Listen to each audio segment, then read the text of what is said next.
అటువంటి గేట్లు ఎత్తారు కింద సీఎం గారింటిని కాపాడటానికి అని చెప్తా ఉన్నారు. అసలు బుద్ధి జ్ఞానం ఉన్నోడు ఎవడు కూడా ఆ మాట మాట్లాడు. ఎందుకంటే దిగువన ఇప్పుడు గంటలు పడ్డాయి, 3 గంటలు ఇక్కడ కింద పడ్డాయి. మరి పైన గేట్లు ఇచ్చే ఉంటే అసలు ఈ కాలం కోపం చేసేదా? కొంత గేట్లు ఎత్తిన మాట నిజమే, ఎత్తకపోతే 40,000 క్యూసెక్లకి కెపాసిటీ ఉంది. అసలు ఇప్పుడు కనీసం అటుకొంత ఇటుకొంత వచ్చినందులో కొద్ది నీళ్లు వస్తేనే ఈ కట్టలు మొత్తం దిగిపోయింది. కాబట్టి జగన్మోహన్ రెడ్డి గారికి తప్పుడు సమాచారం ఇవ్వటం, ఈ సాక్షి పత్రిక సాక్షి ఛానల్ భారతదేశంలో ఇంత దరిద్రపు పత్రిక కానీ దరిద్రపు ఛానల్ కానీ ఉండదు. టెర్రరిజానికి సహకరించే గ్రూపుల కంటే ఈ ఛానల్ వల్ల ప్రజలకు తీవ్రమైన నష్టం జరుగుతుంది, ఆంధ్ర రాష్ట్రానికి తీవ్రమైన నష్టం జరుగుతుంది. జగన్మోహన్ రెడ్డి గారి కింద నేను 5 సంవత్సరాలు పనిచేశాను. ఇదే ప్రాంతంలో 2019లో కూడా వరదలు వచ్చినాయి కృష్ణానదికి. ఆ రోజు కొటికెలపూడిలో తాతయ్య అని ఒక పెద్ద వృద్ధుడు లంకలోకి వెళ్ళి చనిపోతే నేను 20 సార్లు కలెక్టర్ను ఫాలోఅప్ చేసి అతనికి నష్టపరిహారం ఇవ్వండి. ఈ రోజుకి రాలా. నేను మొన్న వరదల్లో చనిపోయిన 48 గంటలు గడవక ముందే కోటేశ్వరరావు అనే లైన్ మ్యాన్కి 32.5 లక్షల రూపాయలు 48 గంటల్లో పరిహారం ఇచ్చాం. అంతేకాకుండా మన నియోజకవర్గ మైలవరం నియోజకవర్గ పరిధిలో 5గురు చచ్చిపోతే ఆల్రెడీ రాత్రి ఒకరికి చెక్ ఇచ్చాం 5 లక్షల రూపాయలు. ఇప్పుడు మిగతా వాళ్ళకి చెక్కులు రెడీ అయి ఉన్నాయి.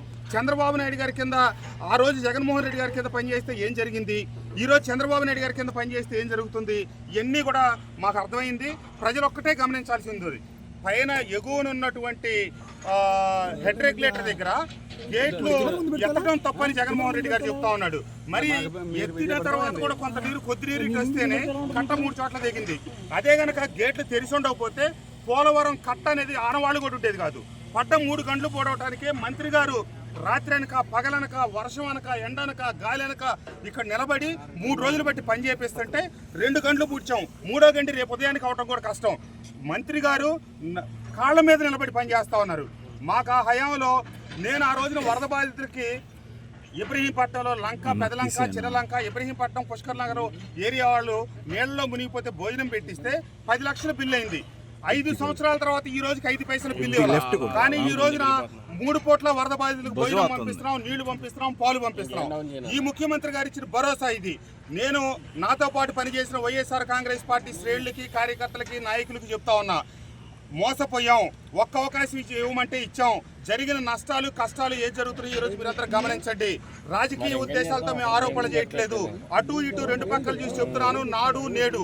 దయచేసి సాక్షి పేపర్ చదివి సాక్షి ఛానల్ చూసి వాళ్ళు చెప్పే కల్పితాలను నమ్మి రాష్ట్ర ప్రజలు మోసపోవద్దని చెప్పి ప్రజానీకానికి